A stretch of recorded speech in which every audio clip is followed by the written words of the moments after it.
This is Sky Cubacub, and I am the non-binary Filipinx creator of Rebirth Garments, a clothing line for queer and trans folks with disabilities of all sizes and ages. Today I'll be teaching you how to measure for face mask making and adjust the pattern to fit all sorts of faces. If you are a teen in Chicago, you can go to your closest Chicago Public Library and pick up a take-and-make kit that will have everything you need to make a basic hand-sewn cotton mask with a pocket for a filter. Anyone can access the pattern and a written tutorial at bit.ly/rebirthmask, and you capitalize the first R in rebirth and the M in mask. This is Radical Fit, an 8-month fashion-based program series that embraces craft, making, and DIY while providing a safe space for teens to discuss gender equity and to dream and create through personal expressions of style. The initiative is funded through Project Next Generation, an education technology initiative of the Illinois Secretary of State and State Librarian Jesse White. Taking measurements for masks. I will need a cross from your sideburn to sideburn across your nose. So from here, across your nose to here. I will also need from the top of your nose, or wherever you want it to start, to your chin. So from here to here. It is also extremely helpful if you can, to measure from the tip of your chin to wherever your head and neck kind of bend. This, for me, I like it to be extremely tight and like as in as possible. But for other folks, or for folks who don't have as much of a quote-unquote defined chin, a shorter little chin part might be a lot more accessible for you. So for me, from my chin to here where I bend. But for you, it might be just a tiny, tiny bit. You will also need your crown measurement.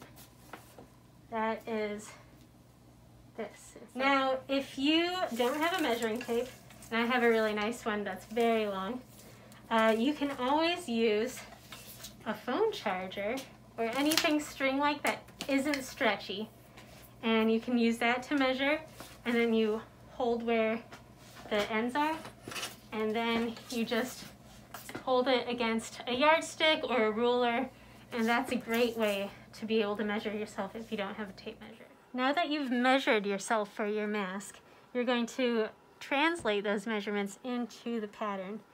You will get a pattern that will be very similar to this one that I have, that is the pattern that I'm using on my mask right now.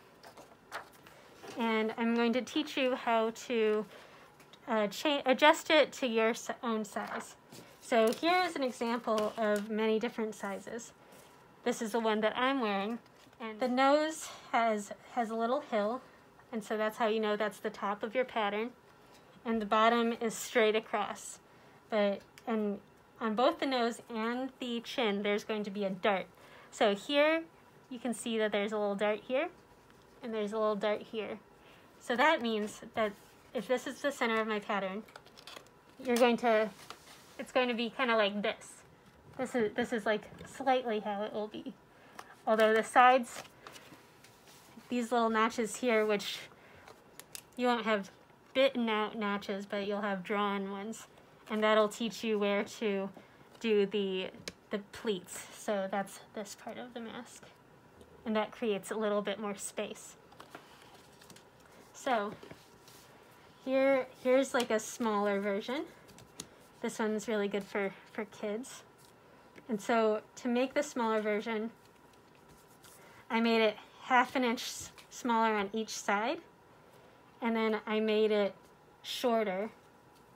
So I took my pattern. To make it smaller, you can cut out the whole thing, but to make it bigger, you might just want to like look at the pattern in this way. So yeah, when we made it smaller, I took this pattern and then made it like a 1/2 inch shorter. And then, so Yeah, because you don't want to make it shorter here, because then the nose will get taken away, and you don't want to necessarily make it shorter here, because then the chin will be also taken away. So you want to take it away from the middle. To make it taller, you want to add it from the horizontal middle, but to make it wider, you want to add it to the sides. So this is just a slightly bigger mask, and I just added like a 1/4 inch on each sides, and then a little bit to the top. There isn't as much variation from the nose like bridge to the chin as there is from face size, like width wise. When making a pattern bigger, you can, I would recommend keeping the copy that we give you in the kits or printing it out from online. You can make, if you have the capacity, you can make lots of copies. But if you don't, you can just cut it out, and then you can just take another piece of paper. It can just be computer paper. If you want to make it bigger, I would cut it with some room on the sides. If you have like a phone or something a little bit heavy, maybe a calculator, you can put that on top of the pattern while you trace it, just so that it stays still. Because sometimes when you are tracing a pattern and you're drawing, it can start to slide, and you don't want that. Trace it. And it doesn't have to be so perfect. And these little things at the side, which are called notches, we're just going to draw them in. And now, because the notches weren't bit out of the paper, we're going to continue the notches onto it, but we at least know where they were supposed to be. So I'm looking at this. I would draw a center line just so that you can kind of keep track of what's going on. And you know, if anything gets a little bit funny, like I just accidentally made this slightly edged over, you can always just cut out the one side and then just flip it over and to make a perfectly symmetrical pattern.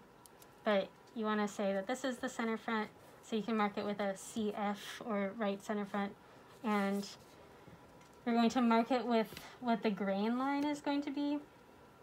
And for this one, I'm just going to tell you all that the grain line is, it's just parallel with the center front, and we're going to put an arrow that shows us that this is the top of the pattern. And you can label the whole pattern so that you don't get confused if you want. So you can write nose, chin.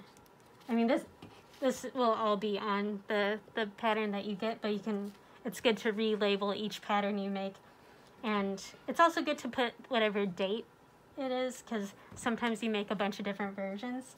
So I'm going to put that it's 1/20/21, and this is Sky's pattern. So always put your name on things so you don't lose them. So I'm going to make this bigger, and I want it to be a 1/2 inch bigger on this side. And then you can just kind of continue the lines here. And you don't need one of these fancy rulers. You can just use a normal ruler and mark it like a 1/2 inch there and a 1/2 inch there, and then connect the dots. I can cut off the chin a little bit, but make it wider. You can adjust the nose and the chin quite a lot. So if you want to make room for a bigger nose, you just have to make this little pizza cut a little bit more extreme. That makes it just so that it's more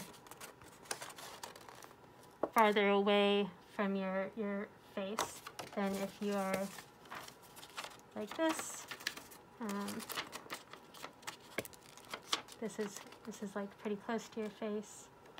And then if you're looking at the bigger pattern with the smaller chin, this is this is nice and like makes it kind of, it's a little more wide and open. You can kind of draw it out, but you don't want to just draw it and then at that little angle. You won't want to just sew it there on the other side, because then it'll be shorter. So you want to go a little bit past what it was and try to make up for this lost angle. And you can just kind of smooth it in like that. If you want the parts by your eyes to be lower, you can play around. You can really play around with patterns so much. You can make it a lot lower, or you can, I probably wouldn't recommend it going higher. Check out the rest of the Radical Fit playlist on the YOUmediaChicago YouTube channel. We would love to see the projects you are working on, so use the hashtags CPL Radical Fit, YOUmedia, and YOUmediaChicago, and tag us on Instagram and Twitter at YOUmediaChicago. Or find us on our Facebook, YOUmedia at Chicago Public Library.